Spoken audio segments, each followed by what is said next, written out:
Perik Gimel Mishnah Hey. Hamecham shepinohu, a kettle that is used to heat up water. Shepinohu, that was removed from the source of heat, from the fire. Lo yiten l'soichet tzaynein b'shvil sheyichamu. You're not allowed to put a small amount of water into it, b'shvil sheyichamu, in order that the water heats up. Because once a kli rishon is, even if it's removed from the eish, it still retains the capacity to cook. And therefore, unless the kli rishon, the contents have really cooled down, so yes, to less than yatzul elisbo, we're worried that if you add a small bit of water to it, it's going to cook. So therefore the Mishnah says, Hamechem shepinohu, once you've removed it, lo yiten l'soichu tzolin, you're not allowed to put a small amount of cold water into it, b'shvil sheyichamu, avol noisen hu l'soichai, but you're allowed to put, the Mefarshim explain, the Baruch Nura says, mayim merubim, a large amount of water, or to put into a kais kedei lafshira. So the Baruch Nura explains as follows: Lo yiten l'soichai, you mustn't put a small amount of water into a kli rishon which has been removed from the fire. Mayim muatim, says the Baruch Nura, kedei sheyischanu bein hamayim. Min hamayim hachamin shenishara b'soich hamechem, from the water that is still in the kli rishon.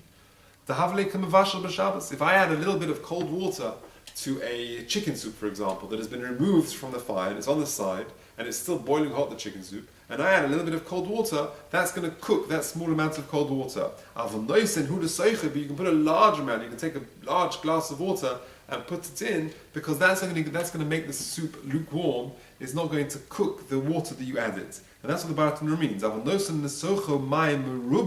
You can add a large amount of cold water, because that just makes the water lukewarm, it's not going to cook it. Says the Baruch Nura, you're allowed to take water and put it into a kais. Only a large amount, that's the klisheni, is allowed, but not a small amount. A small amount, that wouldn't be allowed. Because this Tana at the moment holds that a klisheni is mevasha. Now we don't paskin like that.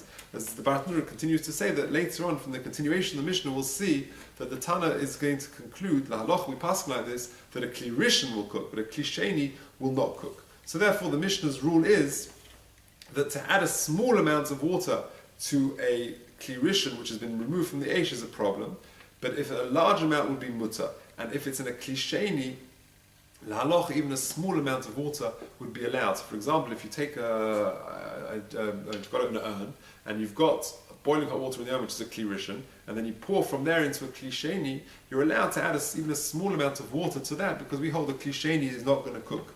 Now, interestingly, the Gemara notes that when it says Hamechem shepinohu, you've removed it, it doesn't say anything about emptying out the water.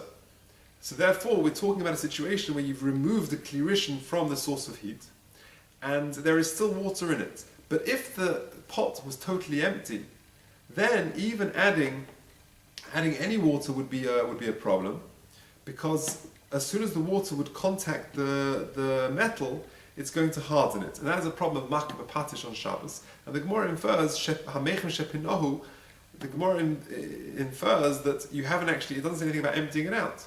So therefore the water must still be inside it. Okay. The Mishnah carries on.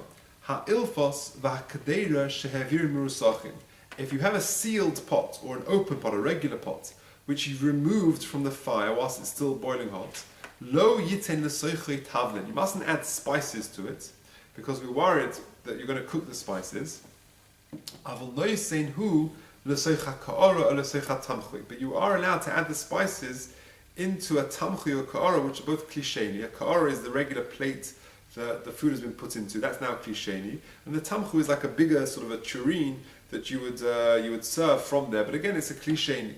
Now, the Baruch Nura says, Lo yitin l'soichet tavlin mishetechshach, from once Shabbos has come in, to kli rishon calls man shereseach mevashal, because a kli rishon is going to cook the tavlin.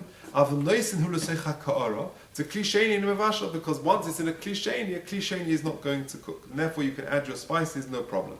Rabbi Yehuda argues, Rabbi Yehuda omer lakol hu noisin, i.e., you can put spices even into a kli rishon, with one exception, chutz midavar sheyesh bechometz v'tzir, except you mustn't put spices on something which contains chometz, vinegar, v'tzir, and some sort of brine. The Mefarshim explain this refers to the brine of a sort of a salty little fish, because that's very sharp, and that might cause the spices to cook, even if it's been removed from the fire. So normally Rabbi Yehuda says a Kli Rishon won't cook the spices, but this might, and therefore he's choshesh for that. Lahalacha, we don't pasken like Rabbi Yehuda, and as mentioned before, the Kli Rishon cooks, but Kli Sheni won't cook.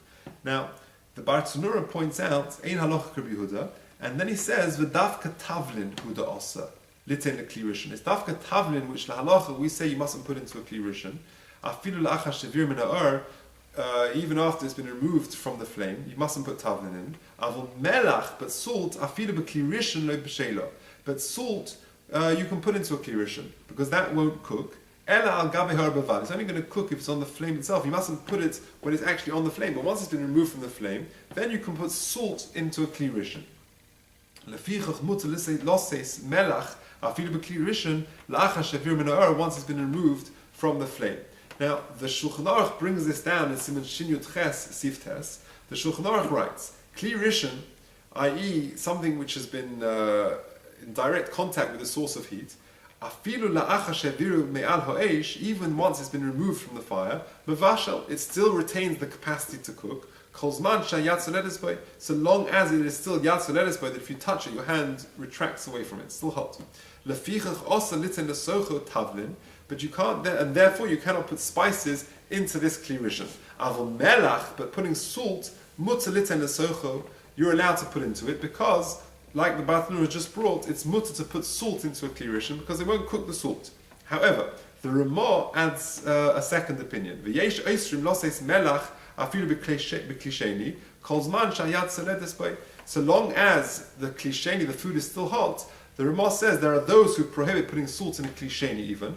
V'hamachmir tovei olav bracha, i.e. the ik halach is like the Dei Rishona, that putting salt in a Kli Sheni is in a Kli Rishon is in fact mutar, but there are those who answer even in a Kli Sheni calls man shayla. So let's go about machmer tovel of bracha.